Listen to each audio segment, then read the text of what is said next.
Assalamualaikum warahmatullahi wabarakatuh. Laumul Fatihah. A'udzu billahi minasyaitonir rajim. Bismillahirrahmanirrahim.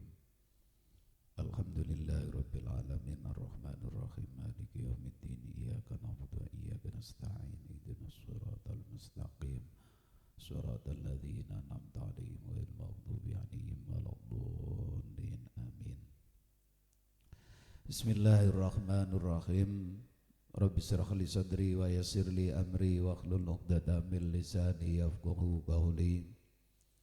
Qala al-musannifu rahimahullahu ta'ala wa nafa'ana bihi wa bi ulumihi fid dharaini amin wa ba'du.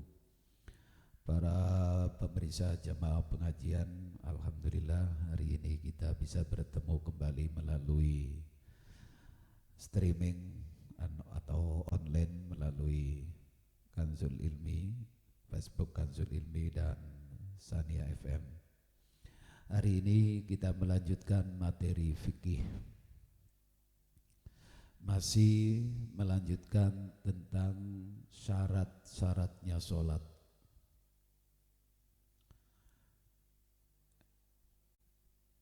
Yang wasaniha aisani surutis sholati toharatu badanin walau dakhila fammihi au anfihi au ainihi au udhunihi wa malbusin wa makbudin lahu wa in lam yatakharraq bi harakatihi wa makanin yusalli fihi an-najsin. Syarat kedua daripada syaratnya sholat adalah sucinya badan, sucinya pakaian, dan sucinya tempat di mana kita sholat. Kalau yang pertama, kita harus punya toharoh dari hadas. Yang kedua adalah toharoh tu badan. Orang yang sholat, agar sholatnya sah, badannya harus suci. Seluruh anggota badan termasuk bagian dalam mulutnya, bagian hidungnya, bagian matanya, bola matanya, dan lubang telinga itu termasuk anggota yang harus suci. Wa malbusin, selanjutnya yang disyaratkan suci adalah pakaian yang dipakai, yang dikenakan, itu juga harus suci. Wa makbudin, dan yang dipegang atau yang tersentuh, yang dipegang, walaupun sesuatu itu tidak bergerak dengan gerakan kita ketika kita sholat, naik turun itu tidak bergerak, tapi itu disyaratkan hal-hal yang tersentuh, bersentuhan langsung dengan kita yang sholat, itu harus disyaratkan suci. Wa makanin, dan juga tempat di mana kita sholat itu syaratnya harus suci, an-najsin, suci dari najis. Najis yang bagaimana? Karena najis itu ada dua. An-najsin la yu'fa anhu, harus suci dari najis yang tidak dimakfu, yang tidak dimaafkan. Kalau yang dimaafu ya gak ada masalah. Fala tasihhu sholatuhu ma'a syai'in min dzalika wa in kana jahilan biwujudihi. Karena itu tidak sah sholatnya seseorang kalau badannya, pakaiannya, tempatnya ternyata ada najis, yang walaupun ketika sholat dia tidak tahu, selesai sholat baru ketahuan ada najis, maka sholatnya tadi tidak sah. Karena tidak sah, maka dia harus bersuci, membersihkannya, kemudian mengulangi sholatnya. Au bibutlaniha biha, ataupun dia tidak ngerti kalau sholatnya itu batal karena terkena najis di tengah-tengah, batal, dia nggak tahu udah selesai sholat. Maka sekali lagi Dia tidak tahu bahwa itu membatalkan, dia tidak tahu bahwa badan, pakaian, tempatnya ada najis, semuanya sholatnya tidak sah. Karena tidak sah maka dia wajib mengulangnya. Walau ra'aina fi saubi man yuridu as-salata najasatan la ya'lamu biha wajaba alaina i'lamuhu biha li'annal amra bil ma'ruf la yatawaqqafu 'alal isyan. Jika kita melihat ada orang mau sholat, kemudian di pakaian orang yang mau sholat, di badannya atau di tempat dia mau sholat itu terdapat najis, yang bersangkutan tidak tahu, maka bagi kita yang tidak sholat tapi mengetahui tentang itu, maka wajib bagi kita untuk menyampaikan kepada yang bersangkutan bahwa ada najis. Kenapa? Li'annal amra bil ma'ruf wan nahyu 'anil munkar itu tidak terbatas kepada kemaksiatan. Orang sholat ada najis nggak ngerti itu bukan maksiat tapi kesalahan. Artinya amar ma'ruf nahi munkar itu apapun yang salah, apapun yang tidak benar itu wajib kita sampaikan, wajib kita luruskan. Jadi amar ma'ruf tidak saja berkaitan dengan kemaksiatan, tapi juga bisa dengan kesalahan, bisa juga dengan kekurangan. Itu wajib kita menyampaikan. Jadi contoh lain, kita ada orang mau sholat, sarungnya bolong, celananya bolong, mereka nggak tahu, kita tahu, maka wajib kita menyampaikannya. Tapi tentu dengan cara yang baik, tidak mempermalukan mereka di depan orang. Itu. Wa mahallu dzalika haitsu kanat tamna'u min sihhatis sholati indahu wa alimna bidzalika wa illa fala li jawazi kaunihi sallallahu alaihi wasallam li jawazi kaunihi shalla ma'a ilmihi bidzalik li adami i'tiqadihi al-butlana ma'ahu fi madhhabihi. Nah, kapan kita wajib menyampaikan bahwa itu ada najis, ada sesuatu yang mencegah sholat? Itu ketika hal itu merupakan sesuatu yang dilarang menurut mazhab orang itu. Tapi kalau kita mengetahui kesalahan orang lain, tapi kita juga tahu bahwa hal itu menurut mazhab dia itu tidak membatalkan sholat, maka kita tidak wajib untuk menyampaikannya. Jadi saya ulangi, kita wajib menyampaikan bahwa najis itu, umpamanya contohnya kayak kita bermadhab Syafi'i, ada orang bermadhab Maliki yang habis bersentuhan dengan najis. Najis menurut kita madhab Syafi'i, tapi menurut madhab Maliki anjing itu tidak najis. Lalu kita tahu ada orang madhab Maliki mau sholat megang anjing dalam keadaan kering ataupun basah, bagi mereka kan tidak najis, maka kita tidak perlu menyampaikannya. Jadi di sini kehebatannya fikih. Kita tidak perlu fanatik. Kita boleh amar ma'ruf nahi munkar, tapi ingat kita harus mengetahui, mengetahui siapa yang harus kita tegur, kita sapa, kita luruskan itu. Jadi amar ma'ruf nahi munkar ukurannya bukan kita, kebenaran menurut kita secara mutlak, tapi juga hargai perbedaan orang lain. Coba, ini sampai di sini yang kaitannya dengan najis saja itu luar biasa. Apalagi yang bersifatnya dengan masalah i'tiqad, keyakinan. Hargai dong. Jadi jangan karena Anda tidak senang dengan tahlilan, dengan ziarah kubur, lalu Anda menyalahkan orang-orang yang suka ziarah kubur, yang padahal madhab dan dasar argumentasi dalilnya berbeda. Kita nggak bisa seperti itu. Jadi sekali lagi, konsep dalam amar ma'ruf nahi mungkar, kita tidak boleh memaksakan ideologi kita, paham kita, madhab kita, akidah kita untuk menyerang orang lain yang berbeda. Itu dalam konsep fikih pun demikian. Jadi sekali lagi kembali kepada materi, wajib kita mengingatkan orang yang mau sholat ada najis.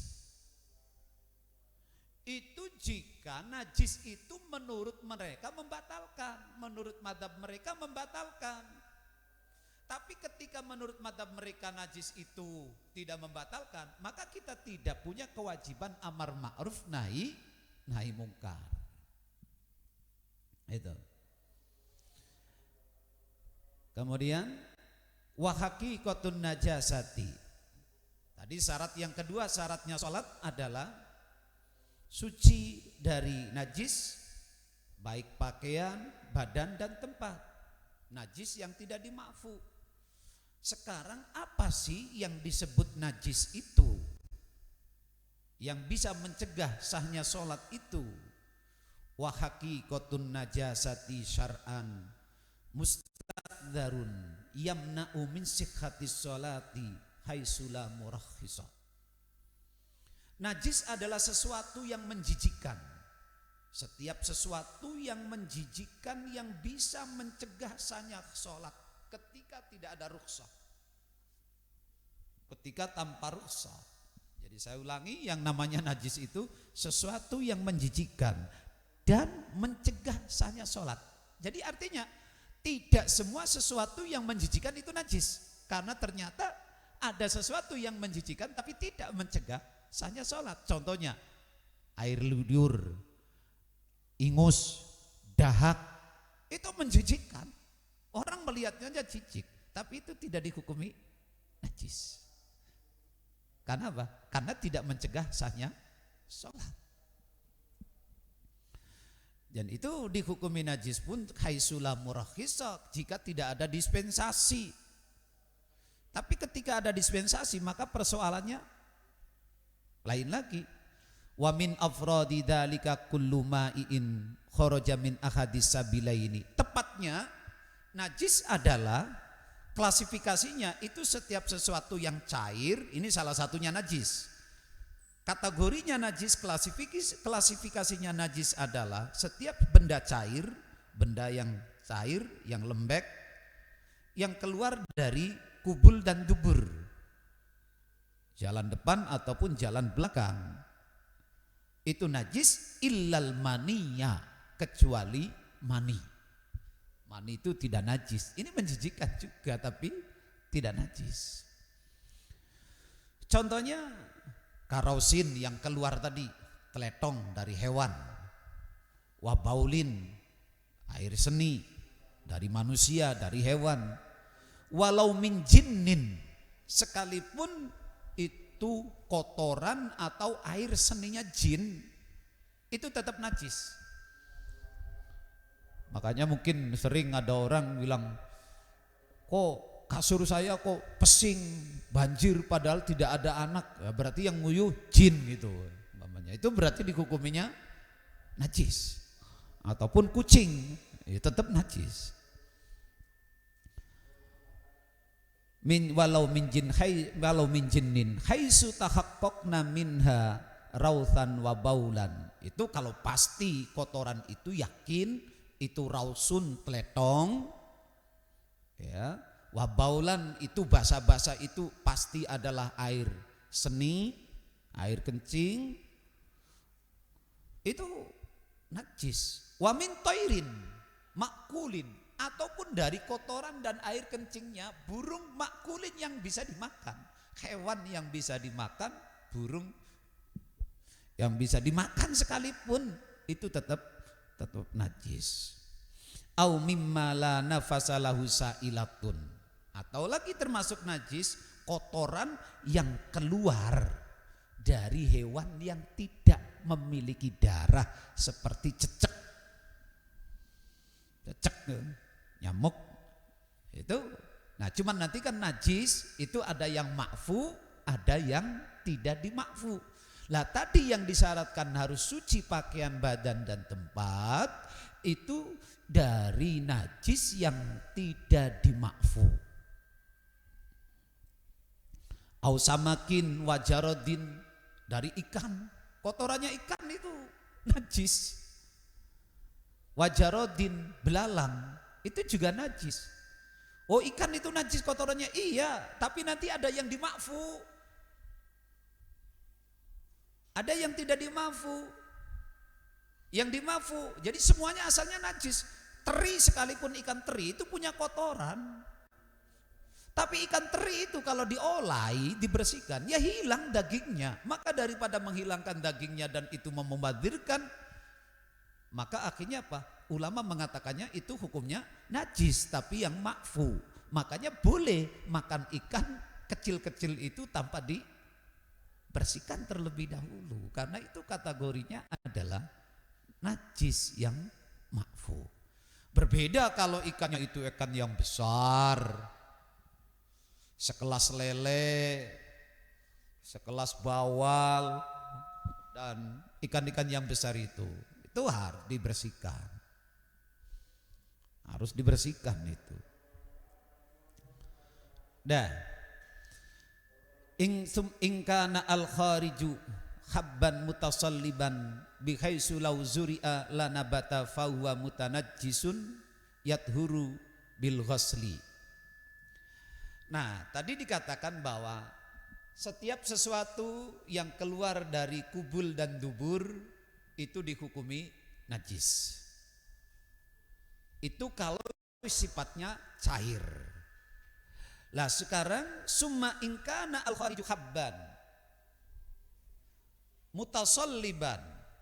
Sekarang kalau yang keluar itu keras, berupa biji atau bulat, biji dan keras, bihaitsu law zuri'a, yang ketika biji itu keluar dari hewan itu ditanam, itu masih bisa tumbuh, maka fahuwa mutanajjisun.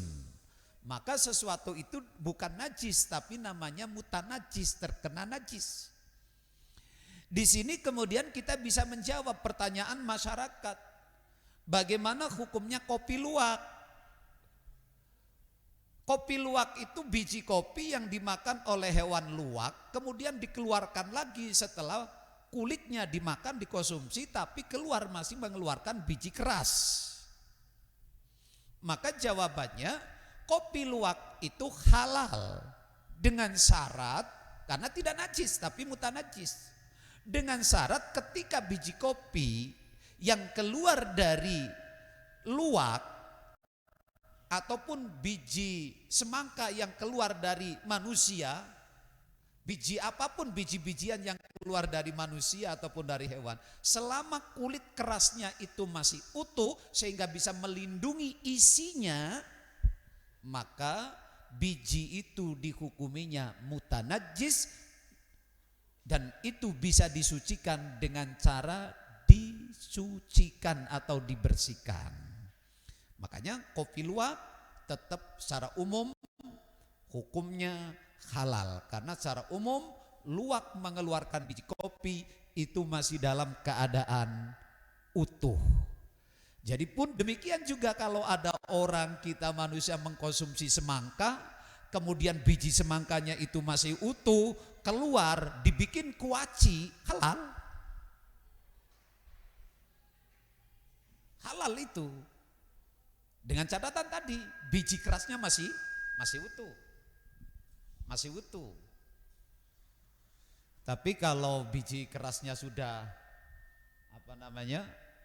sudah terbuka, maka dalamnya dihukumi najis. Bukan lagi mutanajis. Nah,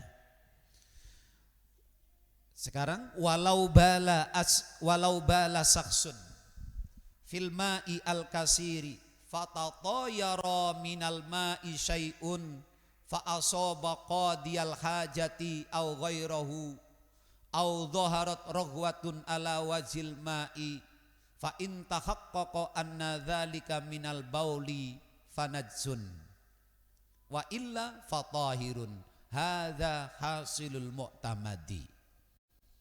Jadi gini, Kalau ada orang kencing, umpamanya nyuwun sewu, mohon maaf, kencingnya sambil berdiri, kencing di air yang banjir banyak, itu kan biasanya karena dorongan air kencing lalu bisa menimbulkan cipra hawa, kayak hembusan ataupun cipratan-cipratan itu, atau memunculkan buih ya, menimbulkan buih itu muncul ke permukaan air. Itu cipratannya, buihnya beda. Kalau air kecil itu nggak mungkin terjadi seperti itu. Ini kalau air besar, apalagi nyuwun sewu sekali lagi, kencingnya sambil berdiri lalu menimbulkan kayak uap kayak gitu, dorongan air, kemudian menimbulkan buih di atas air. Itu hukumnya buih itu dan cipratan itu yang berterbangan itu dihukumi najis atau tidak? Maka jawabannya tergantung keyakinan kita. Kita yang tahu kalau itu buih itu sumbernya dari air kencing, bukan dari air yang terkena kencing, maka itu dihukumi najis.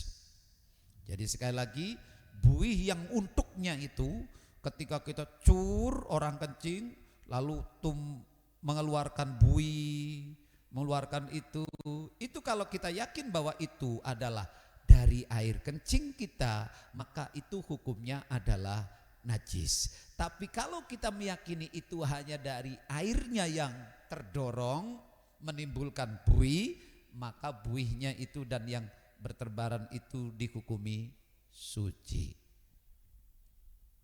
Nah, itu menurut hasilul mu'tamad, kesimpulan daripada kaul mu'tamad.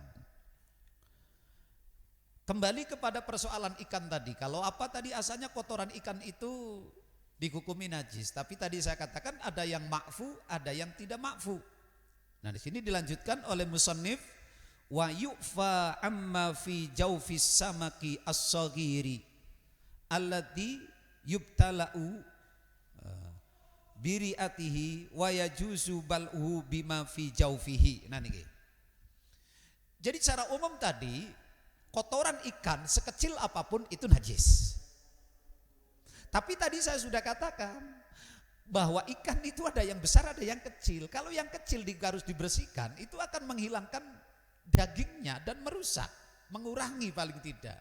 Dan itu susah, menyusahkan. Wong yang iwak teri kok diolahi, ya jelimet.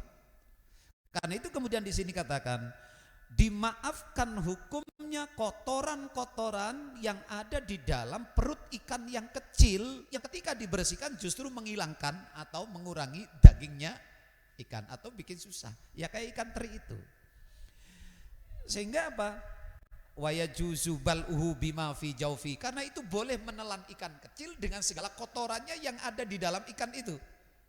Boleh, makfu, enggak dosa, walaupun itu najis.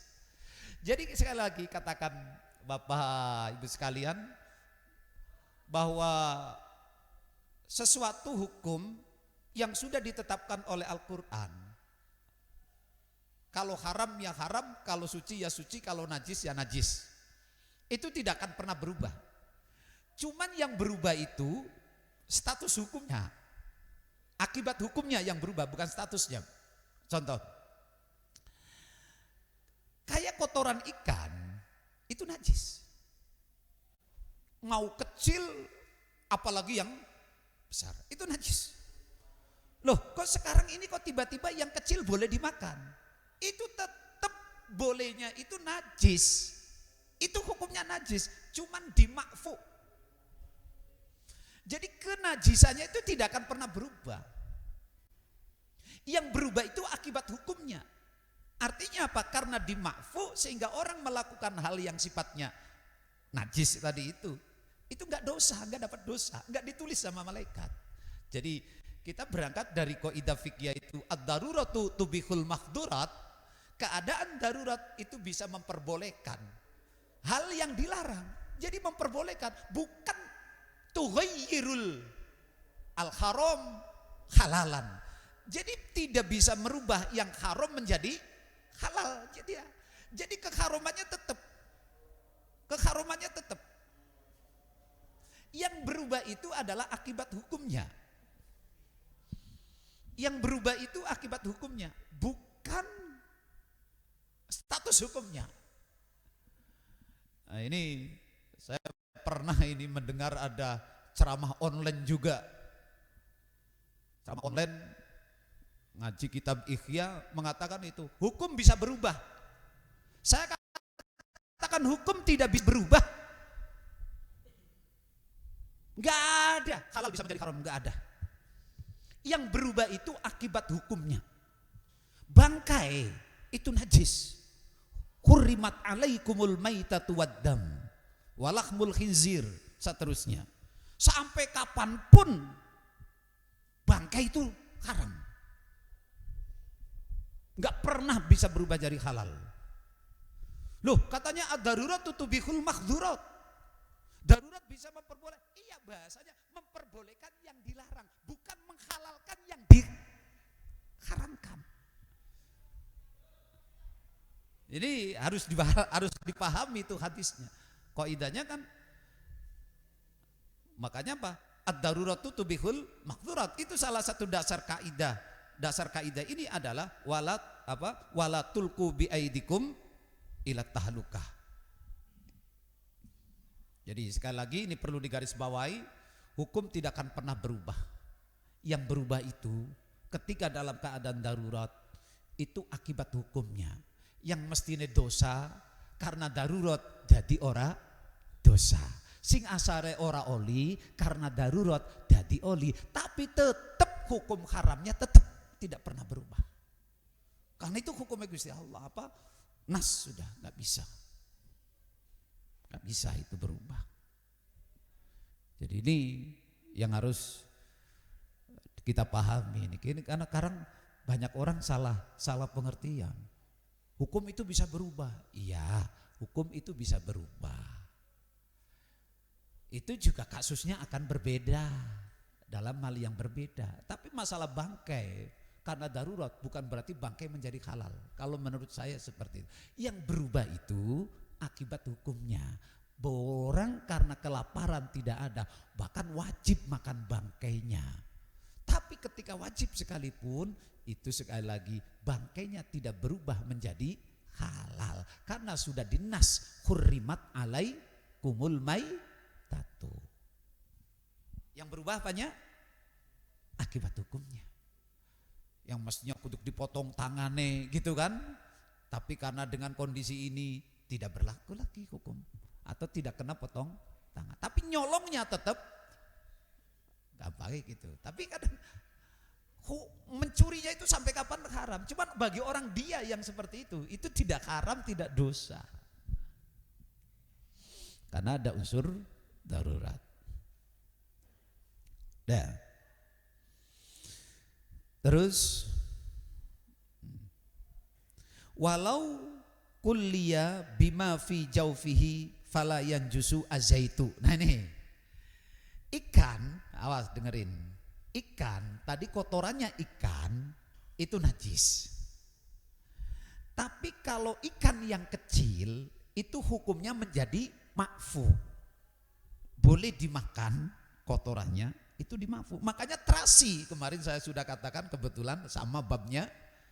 Terasi itu berasal dari rebon, ikan-ikan kecil yang di dalamnya juga punya kotoran. Malah terasi itu kalau menurut saya yang bikin sedap itu bukan rebonnya tapi kotorannya itu. Itu kan diolah menjadi satu, boleh. Mafu. Tapi kemarin saya katakan, tapi ini kena pakaian. Di dalam bab makanan itu dima'fu, tapi di dalam bab toharonya tidak ma'fu. Nah di sini makanya apa? Walau kulliya. Kalau ada ikan kecil yang belum diolahi, belum dibersihkan, direbus, dipindang, dimasak, dibikin sup, digoreng dengan kotorannya itu. Kan digoreng kan berarti pecah toh? Pecah. Lalu kotorannya yang ada di dalam keluar. Bagaimana minyaknya? Tidak najis. Tetap dimaafu. Kenapa? Karena dari awal kita hukumnya mengolah ikan, memasak ikan yang boleh tanpa diolah itu sudah dimaafu. Maka dengan segala akibatnya pun hukumnya menjadi maafu. Ini kalau kita berangkat dari kaidah fikih, ikutnya kaidah fikih apa itu? Apa? At-tabi'ut tabi'un. At-tabi'ut tabi'un. At-tabi'ut tabi'un bukan itu Itu. Jadi makanya di sini apa kata walau kulliya bima fi jaufihi, seandainya ada ikan-ikan kecil itu, artinya ikan kecil itu ukurannya yang dimakfu, dimasak tanpa dibersihkan. Lalu ketika dimasak, kotorannya terbuka, minyaknya jadi keruh. Keruhnya ini kenapa ini? Karena kotor, falayan jusu, itu tidak menjadikannya najis. Jadi ikannya tetap halal, minyaknya falayan jusu azaitu, minyaknya juga tidak menjadi najis. Nah sekarang pertanyaannya, kalau minyaknya tidak menjadi najis, setelah ikan itu diangkat, digoreng untuk kedua kalinya, boleh enggak? Boleh enggak? Apakah cuman untuk gorengan yang pertama saja? Oh layan jusu kok minyaknya tidak menjadi, layan jusu pakainya fiil, jadi minyaknya tidak akan berubah menjadi najis. Berarti kapanpun, berapa kali pun minyak itu kemudian dipakai untuk menggoreng dan masak, itu berarti tetap suci, tetap boleh dipakai. Makanya apa? Falayan jusu. Jadi mananya apa? Minyaknya itu yang dipakai tidak akan berubah menjadi najis. Berarti habis itu dipakai lagi. Boleh enggak? Boleh. Nah, ini. Lalu itu baru hukum goreng ikan kecil itu, ikan teri itu. Lalu bagaimana hukumnya pindang? Orang bikin pindang itu kan enggak ada yang dibersihin. Bandeng ada enggak yang dibersihin tuh? Nah itu, apakah itu termasuknya kecil? Itu termasuknya kecil apa besar tuh? Nah kalau besar bagaimana? Kenyataannya bandeng berkat itu enggak ada yang diolah itu.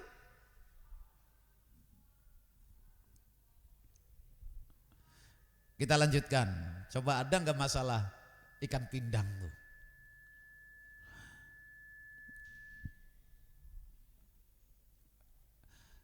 Kemudian mana tadi? Walau suni'a lin nakhli kawaratun min rausil baqari ufiya anha fayajuzu al aklu min asadiha. Gini. Ini walau suni'a lin nakhli kawaratun min rausil baqari ufiya anna fayajuzu alku min asaliha. Jadi maknanya ini yang itu loh, kalau sekarang itu gas dari spiteng itu apa namanya? Gas apa namanya? Biogas. Itu kan bahasa modernnya, proses alami apa yang modern itu kan. Kalau itu saya kira lebih steril itu. Ini sekarang kalau ada orang masak, pembakarannya sumber apinya itu menggunakan tletong, bukan pakai kayu. Gorengnya itu pakai tletong.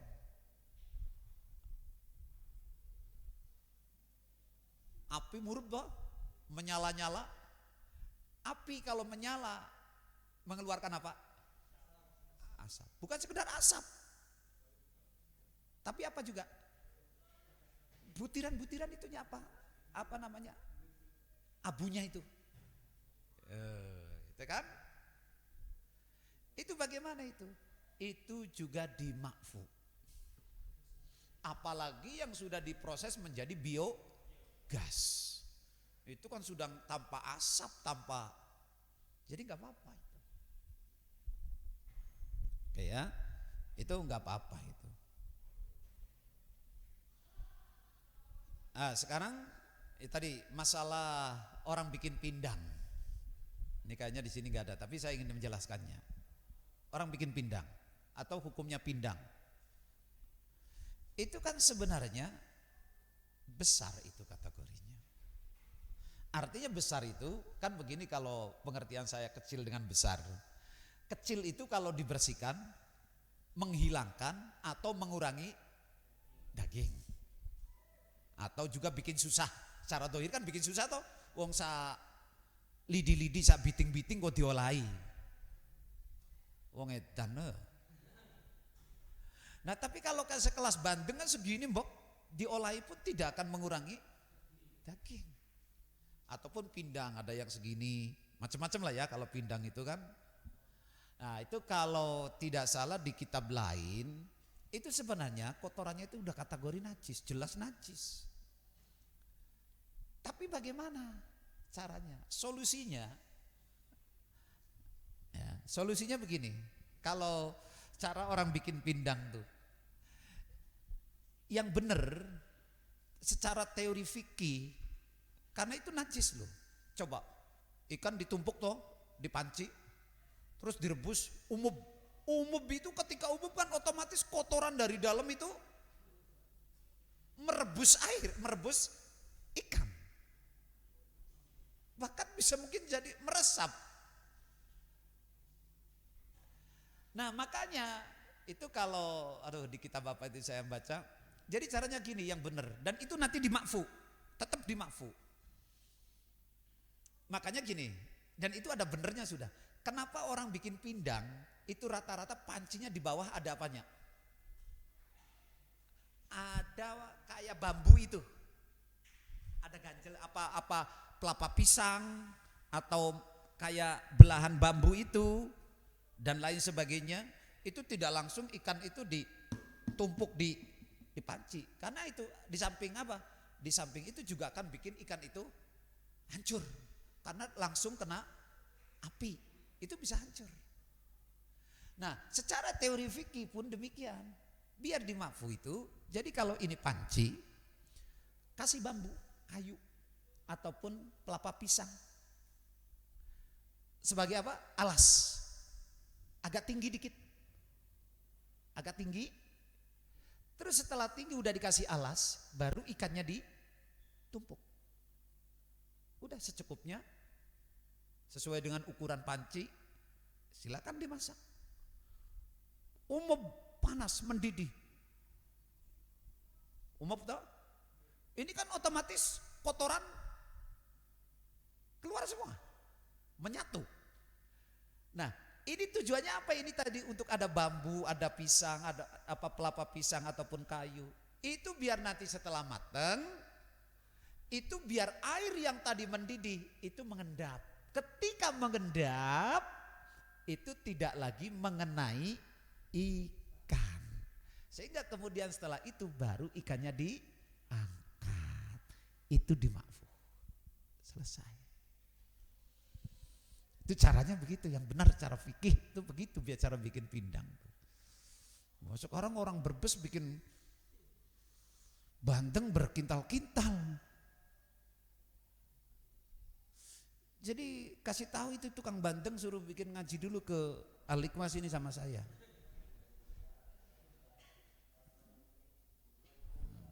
Ya, cara umum karena memang masih kategorinya makfu, tapi itu prosesnya ada proses biar steril bener cara proses pemakfuannya itu kayak tadi.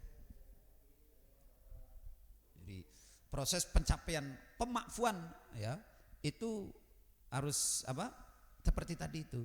Jadi ini sebenarnya kayak gini, cara bikin pindang yang benar, dan itu nanti jadi kalau ini panci lah ya, ini panci ya, pancinya Apa tadi? Bagian bawah itu dikasih penyangga. Bisa dari bambu, bisa dari kayu, bisa dari pelapak pisang dan seterusnya. Ya. Jadi jangan langsung.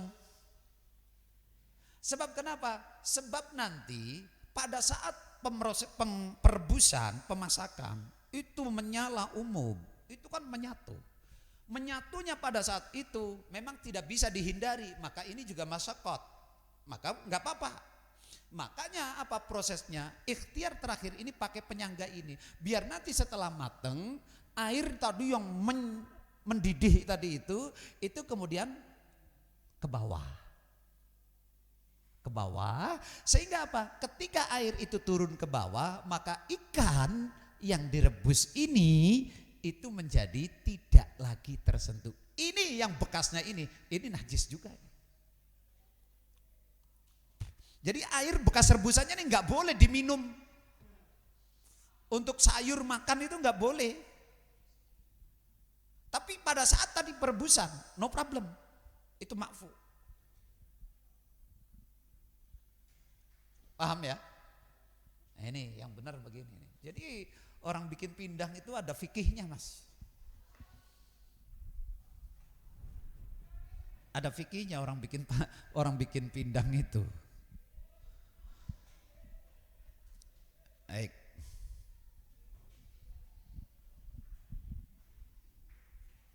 Selanjutnya, walau khulibat al-bahimatu al-ma'kulatu fa asaba labanuha waqtal khalbi syai'un min ba'riha au bauliha ufiya anhu. Ini fikih orang memeras air susu sapi, susu kambing. Itu ada fikihnya. Coba gini ya. Sapi perah itu kan di kandang, lemprak. Lemprakannya najis apa suci? Ya, najis lah. Najis itu. Iya toh kandangnya. Atau juga kambing etawa duduk di situ, makan di situ, pipis di situ, di situ. Nah sekarang kalau orang mau meres air susunya di mana? Pindah tempat apa di kandang? Di kandang. Oke. Padahal tadi nyuwun sewu apa namanya? Susunya kambing atau sapi itu kan ngelemprak. Itu bagaimana itu hukumnya? Dan saya yakin ya, orang peternakan susu apa sapi perah, kambing perah itu kira-kira ngerti bab toharo enggak? Wallahu alam bisawab. Tapi secara umum ya lawala. Yang penting air susu banyak keluar. Nah, di sini dibahas nih. Apa pembahasannya tadi? Jika ada sapi, air susunya diperas atau kambing etawa diperas. Makanya yang benar itu sebenarnya kalau menurut saya sebelum diperas ya harus dibersihkan dulu. Apanya? Pentilnya itulah ya. Dibersihkan dulu. Jika memang itu ada najisnya. Bersihkan. Nah, di saat kemudian ini kita bicaranya setelah itu kalau kelihatannya sudah bersih tidak ada najis kan ya. Namanya mutanajis ya. Ya toh? Namanya mutanajis. Makanya yang benar sebenarnya sebelum diperas itu dibersihkan dulu pakai atau disiram lah ya, pakai ember, pakai air biur gitu kan. Di samping juga untuk menjaga steril, menjauhkan dari kuman dan seterusnya. Oke, jika itu sudah terpenuhi dan ini memang standarnya yang benar secara fikih. Nah, sekarang sudah memenuhi standar fikih proses pemerasannya. Kemudian lagi diperas. Kan merasnya di kandang, Bok. Kira-kira waktu diperas itu bisa steril 100% enggak dari unsur-unsur wilayah sekitarnya ini? Enggak bisa. Bisa mungkin jadi dari tubuhnya sapi kambing itu sendiri karena pada runtuh juga. Ya kan? Bisa juga waktu diperas terus kambingnya gini-gini akhirnya mumbul juga. ya kan? Kalau yang kering-kering kan dengan gerak demikian kan berarti menimbulkan itu dah. Itu bagaimana lalu masuk ke ember?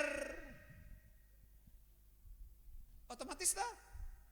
Maka itu pun sama dengan tadi itu hukumnya orang yang masak pakai kotoran sapi. Kan gak mungkin asapnya itu bersih 100% tanpa debu yang jatuh, yang tidak kelihatan mata ataupun kelihatan mata. Maka itu pun hukumnya tetap ma'fu. Sing penting ora ketiban telepong. Ini wis ketiban telepong wis oli sak ember eman-eman dicutik. Kira-kira jujur gak orang meresapi kayak gitu tuh? Ya wallahu a'lam bishawab. Orang udah satu ember kok tiba-tiba anak telepon, tinggal gak ada yang tahu ini ya, wallahu a'lam bishawab. Masalah itu urusannya mereka, tanggung jawabnya. Tapi sekali lagi, tukang pindang, tukang meresapi pun itu harus belajar fikihnya. Jadi apa? Ada fikih memelihara sapi perah.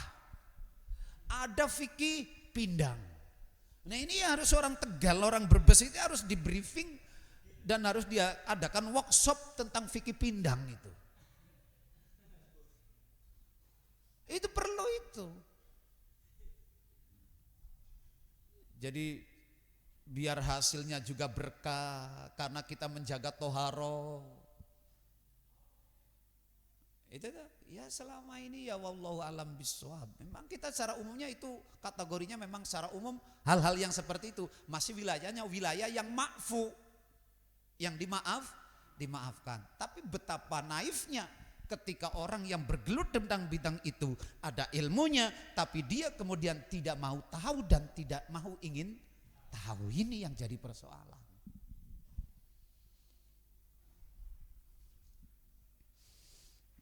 Makanya udahlah, nggak usah pulang, ngaji aja di sini terus, enak ini malah ini.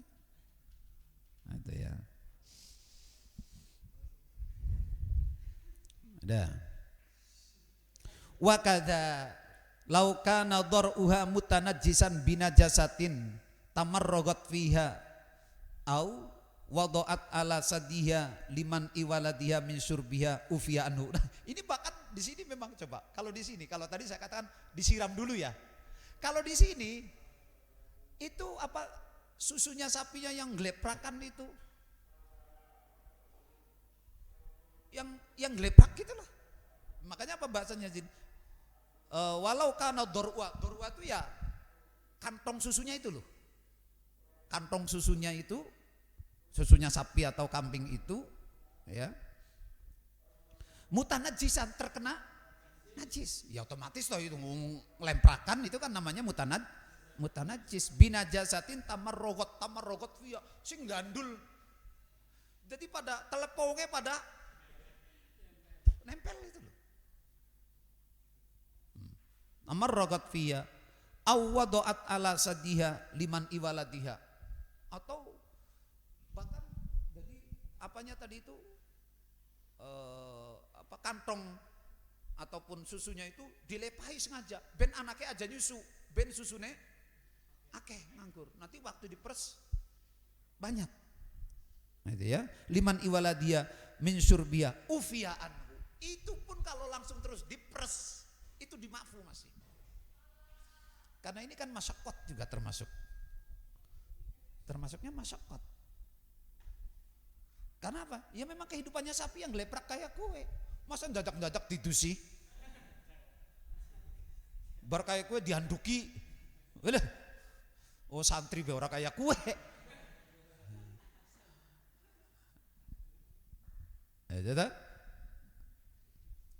Itu masih dimaafkan. Jadi seandainya kalau tadi saya katakan itu kan yang demi steril, demi kehati-hatian, itu dibersihkan dulu. Tapi di sini ternyata seandainya apapun adanya langsung dipres, itu dimakfu. Tapi kan ya kita bicara steril juga masalahnya. Kita tidak bicara tentang suci makfu atau tidak makfunya, tapi juga berbicara tentang steril dan kuman. Ini fikih. Nah ini kalau bicara ini larinya ke akhlak. Jadi orang bisnis itu juga tidak bisa lepas daripada akhlak. Tidak cukup dengan halal haram. Kalau kita bicara halal haram selesai. Kayak apa teletong langsung dipres sedep. Tapi kan ketika akhlak yang bicara itu bertentangan. Itu tidak manusiawi dan itu tidak menunjukkan bahwa kita bukan orang yang tidak berakhlak gitu. Karena tidak menjaga kesehatan orang, tidak memperhatikan orang. Kita justru mementingkan diri sendiri, egois. Ini kan egois itu bukan akhlak gitu. Jadi dimanapun, kapanpun, hukum yang benar tidak selamanya bisa berdiri sendiri. Hukum dengan akhlak itu tidak bisa dipisahkan. Jadi hukum dengan akhlak gak bisa dipisahkan. Coba kayak wong nagih utang. Wajib gak nagih utang itu? Wajib. Jadi ngudak-ngudak kemanapun itu hak dia, benar dia ngutang-ngutang. Tapi kan cara akhlak gak benar. Masa nagih utang ning ngarepe wong? Masa lagi ceramah ustaz, Pak Ustaz turun bayar utang dulu. Hak dia, benar dia. Tapi cara akhlak gak benar. Contoh yang paling gampang, bahwa hukum itu tidak bisa lepas daripada akhlak. Gak bisa hukum berdiri sendiri, harus dengan akhlak. Auratnya wong lanang dalam sholat itu baina surati wa rukbati. Bener toh? Jadi nek ana wong sembahyang nganggo sarung tok ngono iki lho. Atau jangan nggo sarung, kalau sarung masih panjang toh. Jadi ana wong sholat nggo celana terus setaro betis. Ngimami Jumatan. Ayo. Secara hukum bener enggak? Bener. Ini. Tapi orang bilang, ini mulai kapan Pak Imam? Iya tak? Jadi secara akhlak tidak sesuai. Karena itulah sekali lagi saya katakan bolak-balik. Hukum tidak bisa berdiri sendiri. Hukum itu punya pasangan. Etika, akhlak. Jadi maknanya apa? Akhlak berhukum. Atau dengan bahasa lain, kalau bahasa kerennya, ada sosiologi hukum. Makanya kita ini dalam berfikih itu harus ngerti apa itu hukum, harus ngerti psikologi hukum, bagaimana cara kita menghukumi orang itu, bagaimana orang itu tidak tertekan ketika kita bicara hukum, menegakkan hukum. Sosiologi hukum, bagaimana kita tidak membebani, memberatkan, mempermalukan dan tidak menimbulkan efek, justru hasilnya maksimal. Itu yang dibutuhkan, namanya sosiologi hukum, dan ada lagi yang namanya antropologi hukum. Orang dakwah juga sama. Ada psikologi dakwah, ada sosiologi dakwah, ada antropologi dakwah, dan ada retorika dakwah. Orang kalau nggak menguasai ilmu ini, sepinter apapun ceramahnya ngajine orang kanggo, orang laku maknanya. Makanya sekarang kebanyakan orang pinter nggak laku, tapi yang laku itu yang ilmunya pas-pasan karena dia menguasai strategi dakwah. Kita yang pinter itu tidak mau belajar ini, sosiologi dakwah, antropologi dakwah, dan retorika dakwah. Yang paling keren itu retorika dakwahnya, itu yang bisa menarik. Lihat saiki si siapa ceramah, Assalamualaikum warahmatullahi wabarakatuh. Kayak gini bendeluk. Jare wong iki bocah pileg apa kenapa? Jadi harus ada gaya bahasa, intonasi. Orang kalau kan ada orang ceramah itu kayak kereta api, bahasanya standar. Awal mulai salam sampai wassalam, orang yang ngantuk kabeh ngomong numpak kereta api. Orang itu kalau numpak kereta api setengah jam aja udah. Kenapa? Karena jalannya lurus. Udah lurus, nggak ada hiburan. Orang di samping juga pada cicing wae. Makan-makan sendiri, minum-minum sendiri. Ya tak? Itu orang dakwah itu ini, makanya kemudian kita perlu namanya retorika dakwah. Itu cara berbicara, bagaimana kita menyampaikan, kapan kita nada tinggi, kapan kita harus bercanda, kapan kita harus tegang, kapan kita harus slow, kapan kita harus nada ref, kapan kita itu menarik. Orang kalau nggak bisa itu nggak naik.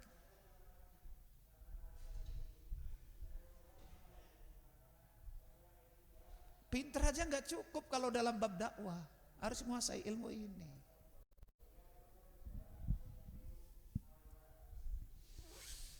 Itu ya.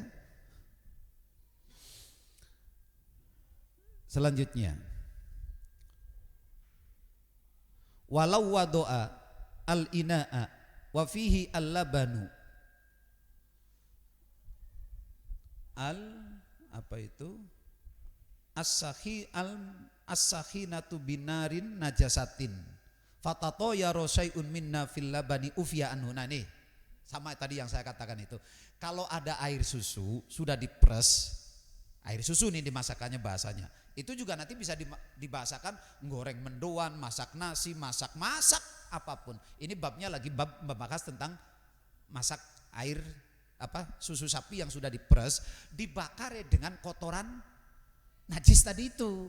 Terus tatoyaro itu kan ngebul, ya toh, bertebaran asapnya, abunya itu loh masuk.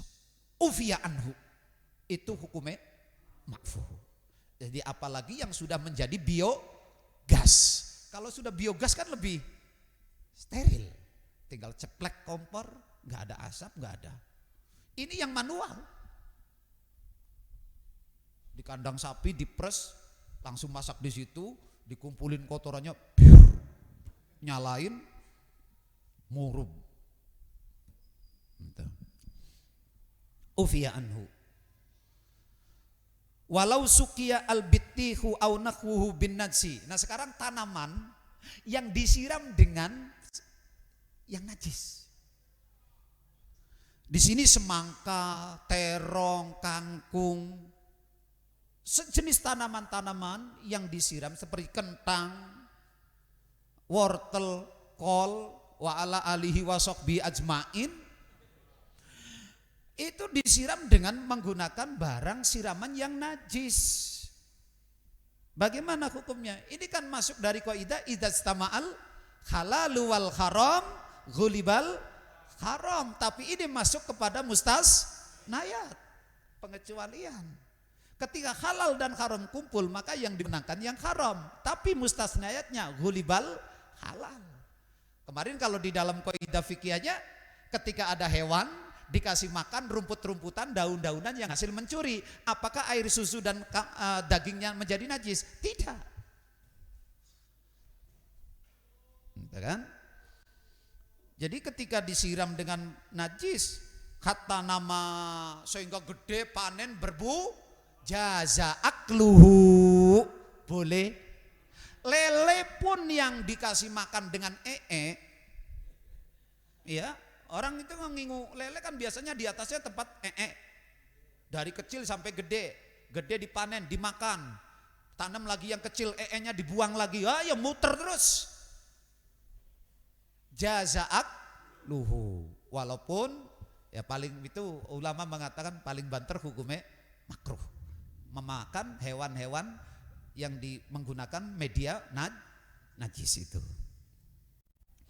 Walau bunia al masjid. Nah, saiki kalau ada masjid dibangun bil ajiril ma'jun bizabali. Kalau ada masjid dibangun dengan menggunakan semennya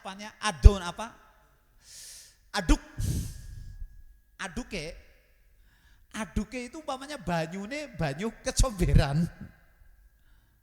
Kira-kira begitu ya. Semennya diaduk dengan yang najis. Bizabali au furrisat ardul masjid bihi, atau temboknya dilepat dengan dengan aduk yang najis. Ufiya anhu juga hukumnya dima'fu. Najis tapi ma'fu karena udah kering. Apalagi kalau orang bikin batu bata itu kalau di tempat saya di sana bagian Jawa Barat itu adukannya rendeman tanah ini 3 hari 4 hari direndam dengan kotoran kambing biar atos kuat. Najis kan? Tapi setelah kering dibakar najisnya hilang karena kebakar semuanya, kotoran-kotoran itu hilang, maka batanya najis apa suci? Suci. Karena apa?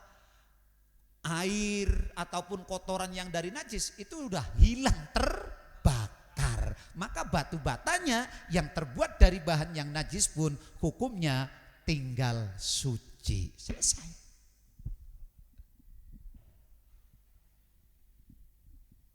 Itu ya. Fatajuju as-sholatu fihi. Boleh sholat di masjid itu. Wal masyu alaihi, jalannya di sini dilepah itu. Dilepah, lepahannya ngonggone banyu najis, belum pakai keramik. Boleh kita sholat di situ, berjalan di situ. Walau ma'arutubatir rijli, walaupun pada saat jalan di emperannya yang tadi plesternya itu pakai air yang najis katakan, yang penting tidak ada najisnya. Kalau kan apa? Sebab kalau air itu kan airnya mengering. Ketika air mengering berarti otomatis hilang. Yang penting tidak ada airnya najis. Wa sallallahu ala sayyidina Muhammad walhamdulillahi rabbil alamin. Li khamsatun utfi biha kharral wabail khatimah al-mustafa wal murtada wabna Fatimah. Li khamsatun utfi biha kharral wabail khatimah al-mustafa wal murtada wabnahuma wal fatimah. Li khamsatun fi biha kharral wabail khatimah al-mustafa wal murtada wabnahuma wal fatimah. Li khamsatun fi biha kharral wabail khatimah al-mustafa wal murtada wabnahuma wal fatimah.